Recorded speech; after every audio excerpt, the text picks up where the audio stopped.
Hello and welcome to Chapmanomics. Today we're looking at paper 1 and how we go about answering questions. Now I've devised an entire system for this which is hopefully going to help you to bump those grades up just a little bit. So if you're struggling with your essays, this is the video playlist for you. I'm going to break the system down into a bunch of different videos on this playlist so that you can watch it all through once, and then if there's a bit that you're stuck with, you can go back and just watch that little section of video whenever you are ready to. Now, section 1 is going to be all about how we go about answering the exam paper, and I'm going to take you through my way of doing things. So, without further ado, let's get on with it. And don't forget to like and subscribe to make sure that you get all of the videos that are coming up. So, over to the whiteboard and let's have a look at what we're up to today. So here's a question for you. What is the best order in which to do your exam paper? This is probably something you've never thought about before, but I think there might be a way that we can improve our marks without actually changing anything, but just reordering the way in which we do our exam paper. Let me show you. So here is how paper 1 is set out. We have section A with 5 questions that are worth 5 marks each with 25 marks in total. Section B has 5 questions, a 5, an 8, a 12, a 10, a 15 mark. That gives you 50 marks in total. And section C has 1 question for 25 marks. So most people, I think, would say start with section A, get that out of the way, then do section B, and then do section C. But I'm going to suggest something a little bit different. And if we look at this slide here, I'm just going to show you why.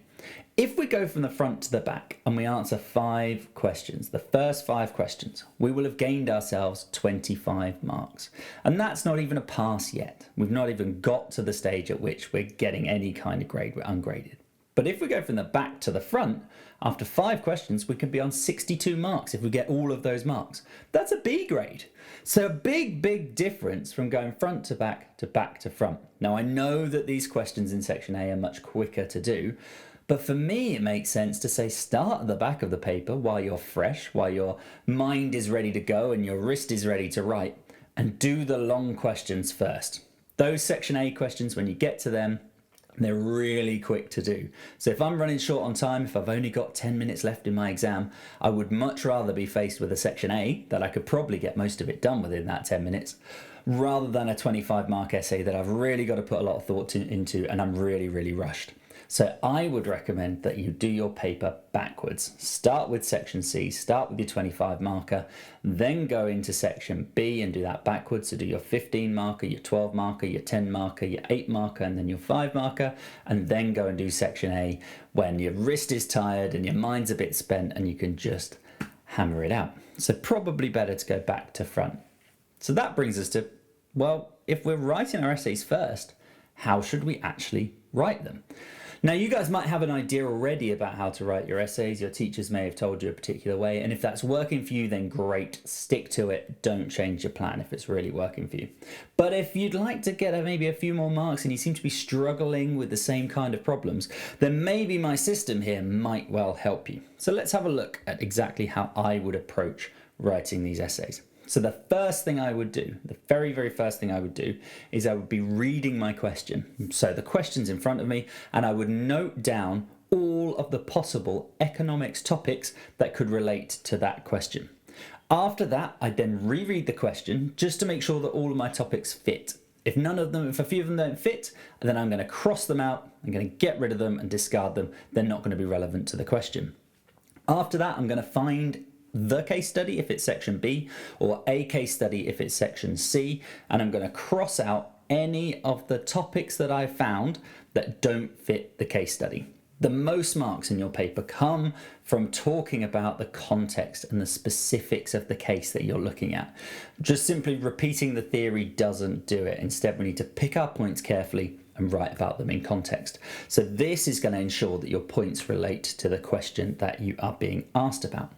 After that, I'm then going to choose the 2 easiest points for me to write about from the ones that I have left. These then are going to become the 2 paragraphs that I'm going to write about in my essay, the 2 things I'm going to write about in my essay, my 2 points. Once I've got those points, I'm then going to go to number 5 here, and I'm going to choose the model that is going to explain my points, and I'm going to show how that model is going to change. That's going to give me a huge amount of knowledge marks and a huge amount of application marks. It's also going to help me with my analysis because I can just explain what's happening in the model. Once I've got my model, once I've got my points, I'm ready then to find what my evaluation points are. So what is it about this model that maybe isn't going to be right in this specific case? What is it about this theory that's not going to be right in this specific case? What is it about the particular economy or the particular market that means that maybe something else is going on? Things don't happen ceteris paribus in the real world, and therefore we want to evaluate and say what might be more likely to happen in the real world or why our theory might not be quite right. Once I've done that, my final step is I'm going to plan the essay or write the essay using the structure that I've come up with that I'm going to teach you in a subsequent video. So these are the steps. We read the question first and we note down all the possible economics topics that we can think of that relate to the question. Then we reread the question and cross out any topics that aren't related to the question. Third, we then go and look at the case study and we figure out from our case study, if we've got section B, the case study they've given us, or if we're in section C, the case study that we choose for ourselves, and we're going to look at that and say, right, what points don't match the case study, and we're going to cross them out too. After that, we're then going to go and choose the two easiest points to talk about, and we're going to find a model for them that we can draw and how that model is going to change, how model's going to adapt. Then we're going to go back to the model, back to our point, and find our evaluative points and say, look, where are there problems with this particular case? And then finally, we're going to plan out our essay using the Chapman structure. So that's the system that I'm going to teach you in these videos. And in the subsequent videos, we're going to look at how we do each one of these points in turn and in some depth. So hopefully the system's making some sense to you already. If not, don't worry, we're going to go through it bit by bit, and by the time you've watched all of these videos, you'll have a great understanding of how this system works, and hopefully, maybe some higher grades. So remember, don't forget to like and subscribe to make sure that you get access to all these videos as they get posted, so you don't miss any, because you need the whole system for it to work, and I'll see you on the next one.